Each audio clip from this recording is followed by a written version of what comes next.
Hello and welcome to our Premier League preview. We've done 9 teams so far. Myself and Gonzo spoke about first 9 opponents of West Ham for next season.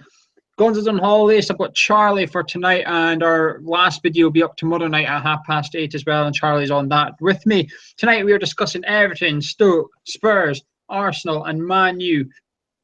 4 huge teams and Spurs. Now let's get straight into it. Charlie, let's talk about our first team there, Everton. They're on the managerial merry-go-round. I think their manager is the best signing they'll make this summer. Yeah, I agree. When I was looking through it, I thought the exact same thing.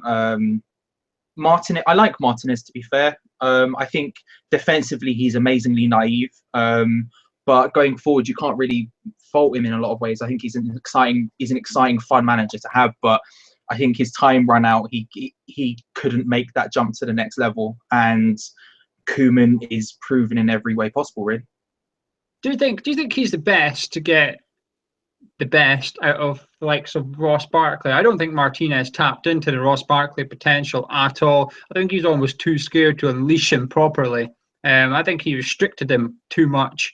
Do you think Koeman's the type of manager that's going to unlock what Ross Barkley has?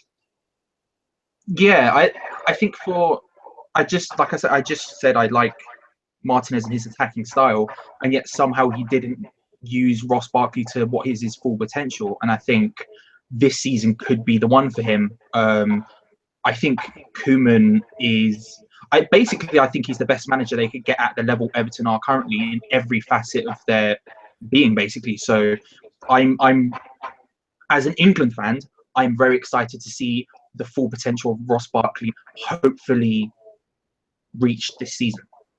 The other potential that he could be unlocking is John Stones, and maybe Lukaku. You could argue he's maybe got a level to go up. Do you think it's important Everton keep hold of them, Charlie, or are you of the thinking that if they go, he's going to have a £100 million extra to spend? They've just obviously been taken over, so they've obviously got even more money to spend, let alone the 100 million they would get for selling those 2 players. But I think Stones you could get a replacement for relatively well. I think at his current level of playing, I think there are people accessible which you could buy for less money than you would get for John Stones. Lukaku, though, I think is a different beast. I think he's close to being one of the better strikers in the Premier League overall. And I think, like you said, I would argue that case that he does have another level to go to. And so I think when you look at that team and you think, unlike Southampton, I don't think they could survive ripping out their entire core and putting another one in. But I do think that you could replace John Stones. But Lukaku, for me, I think is possibly irreplaceable. Well, they've got rid of a few players. They've got rid of Osman, Pienaar, Howard, Hibbert. It's kind of almost starting a new era at Goodison Park. Is it even Everton without those 4 players, actually? Without Tony Hibbert, is it even Everton? But they've been quite quiet on the incomings, haven't they? Have you been surprised at how they've struggled to get the big names in, haven't they? They've gone for a few bigger players like Witsel, and they just haven't, they were linked with Juan Mata. Ambitious as it sounds, but you've got the money, why not? They're struggling a little bit, do you think, Charlie, or do you think they've got plenty of time to get 1 or 2 big names in? Obviously, the West Ham transfer situation has been one of being panic of not getting players we want right now. And I think Everton's struggles in getting in players has been one of the few things that has kept me from getting as angry as maybe others have, in the fact that they have more money than us to play with, and yet they are struggling just as much to bring in players as we are for any sort of reasonable amount of money. I think they've made 2 decent signings in Stecklenburg and Idris Gueye from Aston Villa. I think he was one of the better players at Villa's last year, and for 7.1 million, you can take a punt and see what happens, especially when you are as well off as Everton are right now. And I think Stecklenburg is a really decent goalkeeper, and on a free, it's a great signing. But they're getting close to a level where Everton have been close to making that next step forward for a long time now. I think this needs to be a season of consolidation after that Martinez era to really get back to pushing the top sort of European spaces consistently, for me anyway. That's my opinion. So is that where do you see them going next season? What's your prediction for Everton? Where do you think they'll finish up? I think they'll be in. I I always say that when you look at the Premier League right now, I think there's three distinct bands of teams. You have the teams that will compete for European places no matter what. You have the sort of mid-table clubs who go from, say, 7th downwards. And then you have the relegation people who'll be fighting in that battle. I think they're right at the top. They have to be right at the top of the mid-table lot, pushing the European spaces. I think for them, if they got 7th or 8th, I think that would be considered a good season. I think 9th or 10th, you kind of take. Anything below that, I think you consider a failure. I have to agree with that. I think they'll be comfortable top 10 purely because who their manager is. I think he's worth points in the Premier League. People talk about, if you sign a goalie, he'll give you points because of his clean sheets. You buy a striker, he'll give you points because the goal is going to score. I think when you look at managers, sometimes they add points, and I think this manager does. I think he will add a fair few extra points what Everton missed out on last season to what they'll get purely because of his just knowledge and his insight. Fantastic manager. Now let's move on to a manager who actually I think is very underrated in the Premier League. I'm surprised he's not been linked with some of the bigger jobs when they come up, and that's Mark Hughes. But we're not going to speak about him in particular. Stoke City, a couple of signings, but the big one, Joe Allen, 13 million. Good signing or too much money? I like Joe Allen. I think he's a tidy player. I think he's a lot like Noble in that he's not. Although Noble did grab a lot of headlines last season with some of his goals, but I think he's someone who feeds the better players or more skillful players around him in a very efficient way. He was mocked a lot at Liverpool for how much he passed side to side, but I think when you look at Stoke's team, especially their sort of forward collective of like Bojan, Arnautovic, those sort of people, you want people who are going to be able to feed those on a consistent basis, and I think Joe Allen is that. I think, given the market situation, you could maybe argue Joe Allen for 13 million is a bit much, but to be honest with you, I think it's probably about right, given the fact he had a decent Euros as well. He had a fantastic Euros. I think he's one of the better players there, actually. We joke with Ben and Rogers, we refer to him as the Welsh Xavi, and he looked like the Welsh Xavi at the Euros at some points. And I think you're bang on with that evaluation of what he does. If you were to ask creative players, who do you want to play in midfield? They say someone that's just going to pass to my feet, not someone who's going to try and lob over the top so I've got to run onto it or something. Someone that's give it to my feet so I can go do the rest of the work. That's what Hazard likes. He likes to get the ball at his feet so he can run at his man. And that's a really good sign. I think he'd be a very good signing for Stoke. But what do you see Stoke doing this season? They've been kind of just impressing for the last few seasons without actually doing anything, haven't they? They have, yeah, and I think a lot of that, they've never had their full. They've had very, very short periods of time where they've had a fully fit front line. They've got a very good sort of attacking midfield force now. Like I said, Arnautovic, you've got Shaqiri, you've got Bojan. You've got a really good creative attacking force. You could argue maybe they're lacking a great striker like we are. But I like Marambia and Juve personally. I like Mbula. They've got Mbula as well, who I really like. So I think for them, I don't think Joe Allen is enough to take them up a level from where they've been, even though I do really genuinely think he's a good signing. I don't think he's enough to take them to the next level, but they are slowly building a really good team. And if they can keep those attacking players, of course, they've already signed Arnautovic to a longer deal, but if they can keep the rest of those players and sort of harness it all at once, we could be looking at a team who could push the spaces like we did last year. I really rate them at the moment, unfortunately, because I don't particularly like them, but I do rate them. Very, very quick answer. Where do you see them finishing in terms of position? If saying now without the end of the transfer window, I think they're going to be one of the sort of mid-table teams, 10th sort of thing. I think they'll finish higher than that. I think they're the type of team that you'll be looking at with them and Everton, thinking one of these are going to finish 7th, they're going to finish 8th, with like Southampton just below you. But let's move on to a team that we're going to have to discuss, and we're going to have to do our best to leave our West Ham specs on the table for a wee minute here. They choked last year. They choked. They had the title in their hands and they blew it up in part. Now that's off. I've got that off my chest. Let's talk about Tottenham Hotspur. They were impressive last season, but two very, very good signings this summer, haven't they, Charlie? They haven't lost anyone. No one's left.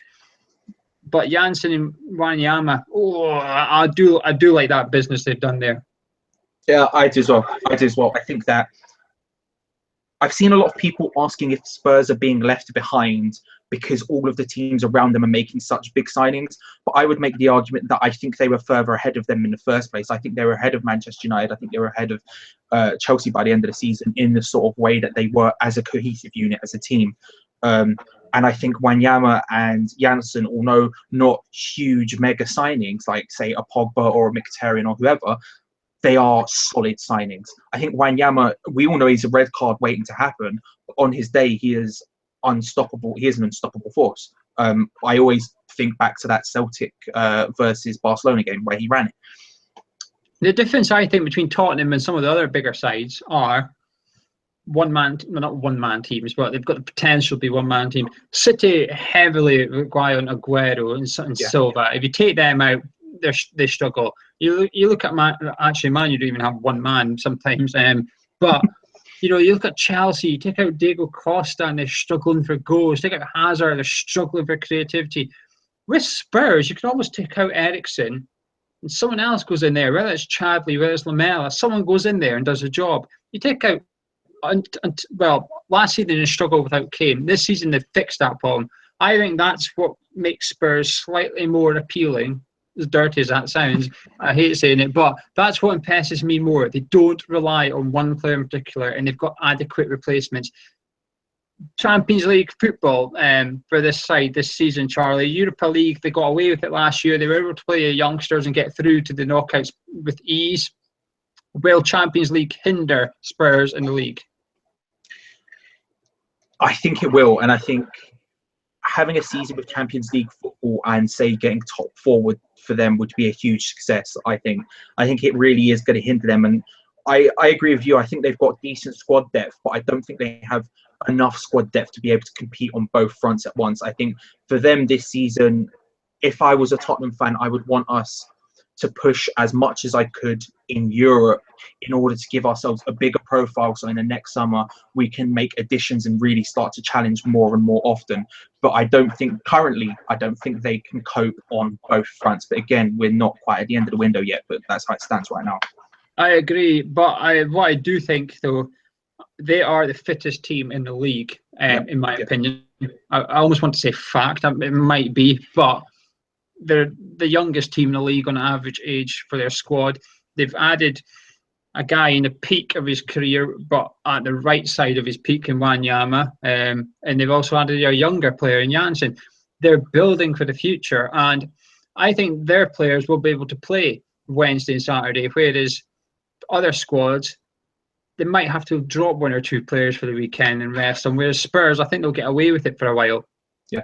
But they've got a very, very, very good manager in there as well who knows what he's doing. He knows how to get the best for his players. I think they'll cope with Champions League. I do. I think they'll cope with Champions League in the league. I don't think they'll go as close as they did last season to the title. But I put that down to more the bigger team strengthening rather than them weakening or that. And I agree with you. If they can get out of the Champions League group stages and finish in top four, that's a fantastic season for them. And they've got a very bright future, dare I say it. But Charlie, where do you see them finishing then? You said they're going to struggle with Champions League football. Do you think they'll make the top four? I don't. When I wrote down my predictions for the league, I put them fifth. I think they'll make top four. I think they're going to scrape it. I think it'll be close. I think it'll be closer to fifth than the top. But I think they're going to get in that top four. I do think they'll get fourth. Unfortunately, now let's move on to the club who's probably had the most spotlight on them this summer. Everyone knew this manager was going. Even after he won the FA Cup, he was still sacked. I'm not sorry to see him go. He bored me to tears. I hate it. I could not stand Louis van Gaal with his philosophy and his clipboard. Everything about him wound me up the wrong way. I hate Man U as a club. What Spurs is to West Ham fans, Man U is to me because of where I live. Everyone up here is a Man U fan. No one has been told Trafford. Well, some have, but not many have been told Trafford. That they really get to me. But Charlie, are you impressed by Man U? Mourinho, is he the right appointment for Man U? This is the job he's always wanted from day one. forget Chelsea calling him the special one or whatever. He's wanted Man U job more than Chelsea, I think, from day one. Yeah, I agree. He's had a love note with Manchester United for a long time. I think he is the wrong man for the job.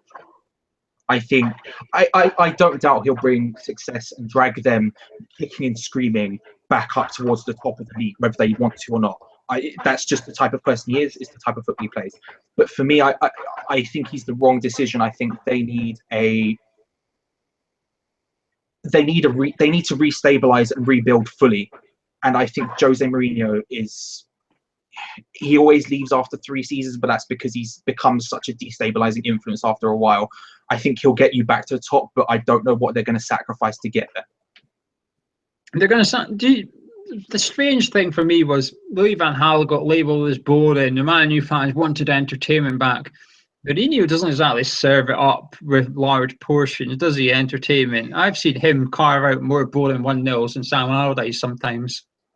I mean, when he said the comments about Sam Allardyce when we beat them, I mean, everyone was laughing because, like, yeah, you do the exact same thing. Why are you having a go? And like I say, I genuinely think I understand the decision, but I think it's the wrong one. I think United fans will come to regret it after 3 years. But as Adam McCullough from the Full-Time Devils put it, after 3 years he might blow up and go crazy, but they might have 3 league titles in that time. So, it's the price of success, isn't it? It's the price you have to pay these days. Man, you've tried everything else and tried getting someone with vast Premier League experience. Didn't work. They tried to get someone with vast international experience who's done it all on the big stage. Didn't work. Now they're going to have to go for the biggest ego in football. It's the only option left, really. They've got to give him a try. Now, you're writing off the manager. Are you writing off their signing? So one of these signings excites me. I think this is the signing of the season here. But what signing excites you that Man U's made? If I was to pick one, I would say Zlatan. I think that he is a key to unlock the rest of the team. But to be honest with you, I love Mkhitaryan. I think he's an absolutely fantastic player. And he's going to go. I think, thankfully, they've made a signing even bigger than him. So the pressure will not be on him. But for me, I think Zlatan is the key to unlock the rest of that team up front. I think the idea of a partnership between him and like Rashford and him and Martial and all these excites me. But I'm unbelievably excited to see Mkhitaryan play in the Premier League. I cannot wait to see him. 11 goals, 15 assists in the Bundesliga last year. Player of the year. I mean, consider the bigger names over there, the more popular, well-known ones like Bayern. I mean, even at Dortmund, he's probably not the most well-known one over there. When you've got Aubameyang and Roos and all that, I cannot wait to see this guy. But where does Rooney then play? If we're talking about him behind Zlatan, Mourinho doesn't really play 2 up front as such. He's probably going to do his 4-2-3-1. Where's Rooney going? I have no idea. And as an England fan, I have zero clue. I think Rooney, I wouldn't have taken him to the Euros. And if I would, I definitely wouldn't have started him. I think Rooney is past his prime. I think that for his sake, for his career, I think it's time for him to move on from Manchester United and find a club where he can maybe play as a straight-up striker, because I think that is his strongest position. But at this point during his career, I think if he is to stay at Man United, he has to drop into a deeper role, not only because he can't be accommodated up front, but I'm not 100% certain he even has what it takes to play up front for a top Premier League side anymore, to be perfectly honest. Europa League, do you think Mourinho is going to write that off completely and go for the title? I think if he's smart, he will. I don't know what the board... I think it depends heavily on what the board want from him. I think if the board want European success, then they will push him for it. But I think as a club, I think it would be smart for them to write off the Europa League, build a Premier League, get really high in the Premier League, get back into the Champions League next year. I think that's a success. If they don't win the title, is that a failure? Yeah, with the amount of money they've spent, yes. They haven't spent that much money, don't they? With the amount of money they are looking to probably have spent after the next 2 days, whenever Pogba signs, as soon as this stream is over, then yes. But I think I think they have to win the title. I don't think they will, but I think they have to, especially if they drop the Europa League. Well, Charlie doesn't think they're going to win the title. I don't think they're going to win the title. Gonzo does. If you watched our first Premier League preview show, Gonzo said he wrote Man City and Chelsea off and said Man U's winning the title. So various opinions. Do you at home think Man U are going to win the title? Let us know. But now let's move on to the club who are always supposed to win the title, but they never do. Last year was meant to be their year. Every other title contender decided they couldn't be arsed playing for the title. So everybody looked at Arsenal and said, on you go. But Arsene Wenger then decided he couldn't be arsed going for the title either. Why have they not signed a striker? Charlie, why? This summer, I assumed something would click at Arsene Wenger and you go, you know what, I need to go get that top striker. I need to go get him ASAP because maybe if I wasn't so stubborn and I got him last summer, I might have won that title. They've still not got one. If you're an Arsenal fan, is there an alarm bell ringing right now thinking this is just deja vu? I think they've got a bit of the West Ham syndrome about them in that they have a stubborn manager who seems to have this one single blind spot. We have Bilic and Antonio. They seem to have Wenger and Giroud. And of course, they also have it in the same way as they are linked with every player under the sun and by none of them. I think that I like Giroud. Personally, I like him a lot. I think he is... Arsenal's strength is undoubtedly in their midfield. They have an unbelievably good midfield, especially as you look at Sanchez, you look at Mesut Ozil, people like that. I think Giroud is the perfect foil to be able to bring those players into play more often. But he is capable of going forward and getting goals. You know, the season he signed for Arsenal, he's top goal scorer in the French league. And I mean, you can say what you want about the French league, but he's still top goal scorer in it. Personally, I would want, if I was an Arsenal fan, I would want them to go out and buy a striker. There's no doubt about that. I've spoken, obviously, I grew up in North London, so I've spoken to some of my friends. Not all of them want strikers. A lot of them want right wingers. One of them particularly wants a right winger to sort of complete that triumvirate up front. They need another centre back. Per Mertesacker just got injured for months. But I can't believe we've gone this long with every single season, them being linked with the biggest strikers in the world and them not having got any of them. It's almost unbelievable to me. They've been failing for a long time, Arsenal, haven't they? They are a big club. They should be one of the biggest clubs in Europe, and they are in terms of pound notes and stuff, but they're not in terms of recent success. And you know, when's Wenger going to take the blame for this, Charlie? When is his time up? If he fails to deliver the title again, there's only so much FA Cups you can put on the table now and again and call it a success at Arsenal, I think. Yeah, I agree. I think if all of the big managers still, if the major managerial merry-go-round that has happened this window had happened next year, I think Wenger would have gone. I think Wenger would have gone at the end of this season. They would have got in, say, a Klopp or a Pep or whoever it would have been. I think they would have gone and got one of the top managers in the world. But now I look at it and I say, who is there to replace him now? I'm not 100% certain, and I'm not certain there will be a manager available at the end, whether it be this season, during the season, or at the end of this season, who is actually better than Arsene Wenger. But something has to change because they are a giant which is sleeping. They're not a sleeping giant. They're one who's just dozed off and forgot to be a giant anymore, and it's ridiculous to watch from the outside. One big signing. So, are you impressed by that centre and that signing, or are you it's all right? I'm assuming we're talking about the classic Wenger Japanese guy no one's ever heard of. I like Granit Xhaka. I think he's a good player. Is he? I looked it up earlier. He's not going to win. He's not going to win them the title, though, is he? That's the problem. This is what I mean. They've been for a while. For a long time, they were screaming out for a really good central defensive midfielder. They brought in El Nene, who is good, but I don't think he's that level. I think Granit Xhaka probably is that level. I don't think he should be their second high pay transfer fee ever, which is unbelievable again, but it's the truth. In my head, they need a striker. In almost all of Arsenal fans' heads, they need a striker. It's someone just at the front line consistently putting the ball in the net. Maybe if all the planets align and Danny Welbeck stays uninjured for long enough, maybe he's the answer that Arsene Wenger's looking towards. But they need someone to just consistently put the ball in the net, because no one at the club, unfortunately, is doing that.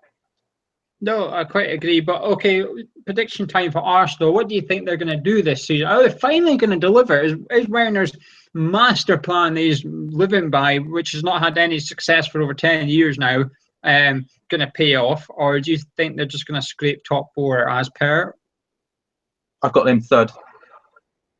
Simply put. Comfortable third, or a late jump into third, which they seem to do in the recent years? I think the top six is going to be close. I think it's going to be really close. So I don't think it will be comfortable, but I don't think it'll be comfortable, but I think they will be there. Is that a third place without a big striker, or is that a third place with a big striker? That's third place, I think, regardless. I think they will scrape it regardless. So you're telling me if they get a big striker, your prediction that's not going to have any bearing in your prediction. They're not going to move anywhere. No wonder Arsene Wenger ain't buying a striker then. If he's going to finish third with or without one, he's just going to not buy one, is he? I took that question as you saying, is that you saying with the striker they'll get third? No, I think without the striker they will get third. If they get a big striker, they will compete for the championship easily. Fantastic, right? Well, that's our opinions on some of the bigger clubs in the Premier League. You will disagree with some of them. You can let us know in our YouTube comments or come on to our forum at hammerschat.com. Fans of all clubs are welcome, so do pop along and join in. We'll be back tomorrow, Saturday night at 8:30, where we discuss the final 5 opponents for West Ham season, which is Liverpool, Burnley, Hull, Swansea, and Leicester City, where I'm sure we're going to be predicting relegation, and that's just for Leicester City. Thank you for watching. Make sure you subscribe to our channel and come on to our forum at hammerschat.com.